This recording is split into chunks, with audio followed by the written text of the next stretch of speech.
இந்த சேனலை தொடர்ந்து நடத்த உதவி செய்ய நினைப்பவர்கள் உதவி செய்யலாம்.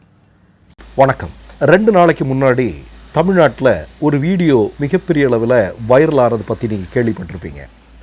என்ன அப்படின்னா, அண்ணா திராவிட முன்னேற்ற கழகத்தினுடைய மிக முக்கியமான தலைவர்களில் ஒருவராக இருக்கக்கூடிய திண்டுக்கல் ஸ்ரீனிவாசன் சில தமிழ்நாட்டு மக்களை சந்திக்கிறார். சந்திக்கும்போது அவர் சொல்கிறார், மோடியோடு கூட்டணி வைத்ததால் எங்களுக்கு ஓட்டு போடாமல் இருந்துடாதீங்க. மோடியை பார்த்தாலே ஓட்டு போடுவதற்கு தமிழ்நாட்டு மக்கள் தயாராகவில்லை என்பதை யார் புரிந்து வைத்திருக்கிறார்களோ இல்லையோ, அண்ணா திராவிட முன்னேற்றக் கழகமும் அதனுடைய கட்சி தலைவர்களும் நன்கு புரிந்து வைத்திருக்கிறார்கள் என்பது தெள்ளத் தெளிவாக உணர்த்திய வீடியோ பதிவு அது. சரி, அது இருந்துட்டு போட்டோம். இன்னொன்று சொல்கிறேன். ஜெயக்குமார் அவரும் ரொம்ப முக்கியமான தலைவர். அவரும் கடந்த காலத்தில் சொல்லியிருக்காரு, இந்த மோடி கூட கூட்டணி வைத்ததுனால தான் நானே என்னுடைய தொகுதியில் தோற்று போனேன். என்னுடைய தொகுதியில் எனக்கு தோல்வி எப்படிங்கிறதே எனக்கு தெரியாது. ஆனால் மோடியோடு கூட்டணி வைத்ததால் தான் என்னுடைய மக்களே என்னை தோற்கடித்தார்கள் அப்படின்னு புலம்பியதும் நமக்கு தெரியும். சரி, இதெல்லாம் ஒரு பக்கம் இருக்கட்டும். ஏன் இவர்கள் இந்த மாதிரி புலம்பி தவிக்கிறாங்க அப்படின்னா, இன்றைக்கி காலையில் உங்களுக்கு நல்லா தெரியும், ஜெயலலிதா அவர்கள், மறைந்த ஜெயலலிதா அவர்களுடைய 78வது பிறந்த தினம். இன்றைய தினத்தில் எடப்பாடி பழனிசாமி செய்தியாளர்களை சந்திக்கிறார். சந்திக்கும்போது என்ன சொல்கிறாரு, 3வது கட்டமாக சில தேர்தல் வாக்குறுதிகளை கொடுக்கிறார். அதில் அவர் முக்கியமாக சொன்னது, எல்லா குடும்பத்திற்கும் கருணை அடிப்படையில் 10,000 ரூபாய் வழங்கப்படும். ஒரு முறை, சரியா, ஒரே ஒரு முறை. இப்போ பீகாரில் மோடி நிதிஷ்குமாரும் சேர்ந்து கொடுத்தாங்க இல்லையா, அது மாதிரி நாங்கள் ஆட்சி பொறுப்பிற்கு வந்தால் கருணை அடிப்படையில் நாங்கள் மாதம் 10,000 ரூபாய், மன்னிக்கவும், மாதம் அல்ல, ஒரு முறை 10,000 ரூபாயை வழங்குவோம் அப்படின்னு சொல்லியிருக்கிறார்.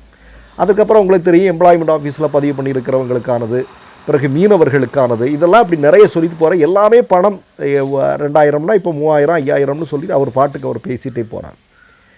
இப்போது அதில் அந்த செய்தியாளர் சந்திப்பில் கலந்து கொண்ட ஒரு நபர் கேட்குறாரு, தெளிவாக கேட்கிறார். என்ன சொல்கிறார் அப்படின்னா, மீன் கொடுப்பதை விட மீன் பிடிப்பதை கற்றுக் கொடுப்பது தானே சிறந்தது இல்லையா? அதன்படி அவர் என்ன சொல்கிறாருன்னா, நீங்கள் 10,000 ரூபாய் கருணை தொகையாக கொடுப்பது என்பதை விட வீட்டில் ஒரு நபருக்கு வேலை வாய்ப்பு அல்லது படித்த இளைஞர்களுக்கு வேலை வாய்ப்பு அப்படிங்கிற ஒரு விஷயத்தை நீங்கள் முன்னெடுத்திருக்கலாம் இல்லையா அப்படின்னு கேட்குறாரு.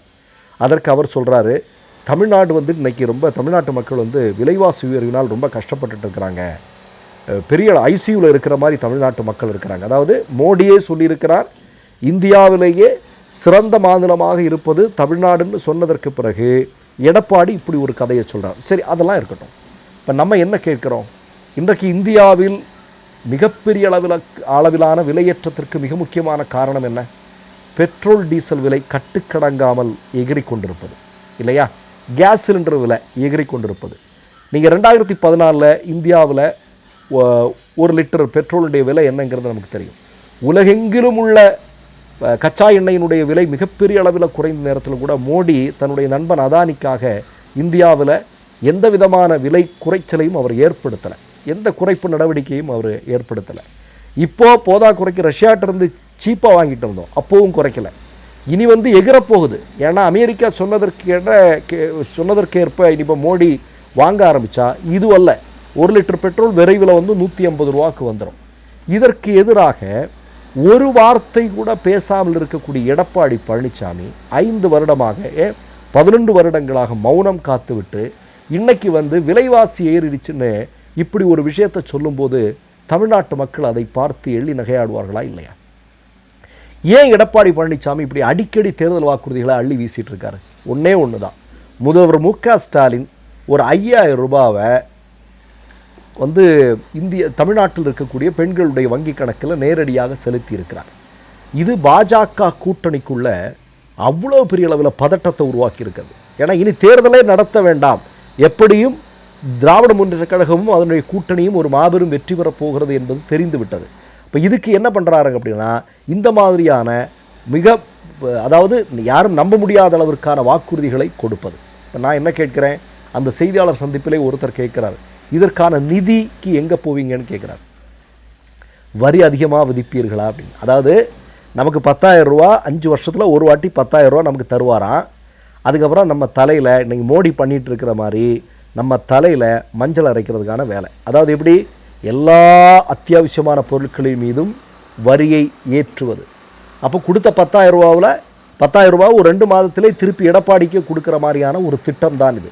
இல்லைன்னா தெளிவாக சொல்லணும் இல்லையா, நான் 10,000 ரூபா கொடுக்க போகிறது எப்படி அப்படிங்கிற ஒரு விஷயத்தை அவர் தெளிவாக சொல்லணும். அதில் அவருக்கு பதில் இல்லை. ஏன்னா ஏற்கனவே கடனில் இருக்குது, இந்தியாவினுடைய எல்லா மாநிலங்களும் கடன்களில் இருக்கிறது அப்படிங்கிறது தெரியும் நமக்கு.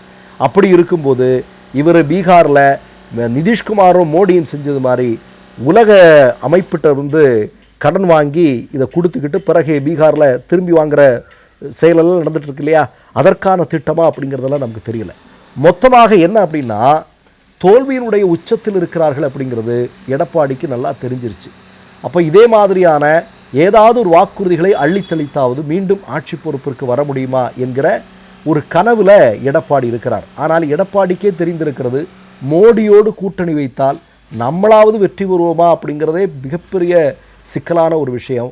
இந்த இடத்துல போய் என்ன பண்ணுறது அப்படின்னு தெரியாத பதட்டத்தில் எது எல்லாத்தையுமே அள்ளி விட்டுட்டு இருக்கிறார். நான் என்ன கேட்குறேன்னா, இன்றைக்கி தமிழ்நாட்டில் உங்களுக்கு தெரியும் தர்மேந்திர பிரதான் இல்லையா, தமிழ்நாடு மோடி அரசு கொண்டு வந்திருக்கக்கூடிய தமிழ் மொழிக்கு எதிரான கொள்கை இல்லையா, தமிழ் மொழிக்கு எதிரான கொள்கையில் நாங்கள் ஒருபோதும் அதற்கு ஒத்துக்கொள்ள மாட்டோம் என்று திராவிட முன்னேற்றக் கழகம் சொன்னதற்கிணங்க 5,000 கோடியை கொடுக்காமல் வைத்திருக்கிறார்கள். இந்த நொடி வரையிலும் அப்படி கொடுக்காததற்கு எதிராக ஒரு வாரத்தை எடப்பாடி பேசியிருப்பாரா? இப்போ நான் என்ன சொல்கிறேன், இந்தியாவில் மாநிலங்களாகட்டும் அல்லது ஒட்டுமொத்த இந்தியாவாகட்டும் வேலைவாய்ப்பை உருவாக்குவது எது? பொதுத்துறை நிறுவனங்கள். இருந்த பொதுத்துறை நிறுவனங்களை எல்லாம் மூடிய மோடியினுடைய ஆட்சியை பற்றி ஒரு முறையாவது எடப்பாடி குரல் கொடுத்திருப்பாரா? இவர் எப்படி வேலை வாய்ப்பை உருவாக்குவார்? அப்போ எவ்வளவு பெரிய பொய்யையும், அது என்னன்னா, நீங்கள் பாஜக கூட சேர்ந்துட்டீங்கன்னு வைங்க, அவ்வளோதான், நீங்கள் உங்களை யாராலையும் காப்பாற்ற முடியாதுங்க. நீங்கள் மனிதகுல விரோதிகளாக மாறிடுவீங்க, மனிதத்திற்கு எதிரியாக மாறிடுவீங்க. அப்படிப்பட்ட ஒரு நபராகவே எடப்பாடி மாறிட்டார். என்ன பண்ணுறது? அவருடைய கட்சியை காப்பாற்றுறதே இப்போ ஒரு மிகப்பெரிய சிக்கலில் அவர் சிக்கியிருக்கிறார் அப்படிங்கிறதா ஒரு முக்கியமான செய்தி. மற்றொரு நிகழ்வில் சந்திப்போம். நன்றி, வணக்கம். 3 யூடியூப் சேனல்கள் வியாபாரத்திற்கு இருக்கிறது. தேவைப்படுபவர்கள் இந்த எண்ணுக்கு தொடர்பு கொள்ளுங்கள். மை நேம் இஸ் ரெட் சேனலை சப்ஸ்கிரைப் பண்ணிக்கோங்க. அதுக்கப்புறமா பக்கத்தில் இருக்கிற ஜாயின் பட்டனை கிளிக் பண்ணீங்கன்னா ஒரு நியூ பேஜ் ஒன்று ஓப்பன் ஆகும். அதுலேயும் ஜாயின் பட்டனே கிளிக் பண்ணிக்கோங்க. அதில் பார்த்தீங்கன்னா credit R debit card options இருக்கு. இதில் உங்களுக்கு விசா, மாஸ்டர் கார்டு, ரிப்பே அப்படின்னு 3 ஆப்ஷன்ஸ் கொடுத்துருக்காங்க. அதில் நீங்கள் எந்த கார்டு சூஸ் பண்ணுறீங்களோ அந்த கார்டோட நம்பர் என்டர் பண்ணிக்கோங்க. அப்புறமா கார்டோட வேலிடிட்டி மந்த் அண்ட் இயரை டைப் பண்ணிக்கோங்க. அடுத்தபடியா உங்க கார்டோட பின்னால சிவிசி கோடுன்னு சொல்லிட்டு 3 நம்பர்ஸ் கொடுத்துருப்பாங்க. அந்த நம்பரை இதில் என்டர் பண்ணிக்கோங்க. அப்புறமா அட்ரஸ் அண்ட் இன்ஃபர்மேஷன் என்டர் பண்ணிட்டு பைங்கிற பட்டனை கிளிக் பண்ணிக்கோங்க. ஒருவேளை உங்க கார்டு நம்பர் இன்வாலிட்னு காமிச்சிச்சுன்னா உங்க கார்டுல இன்டர்நேஷனல் யூசேஜை எனேபிள் பண்ணுங்க.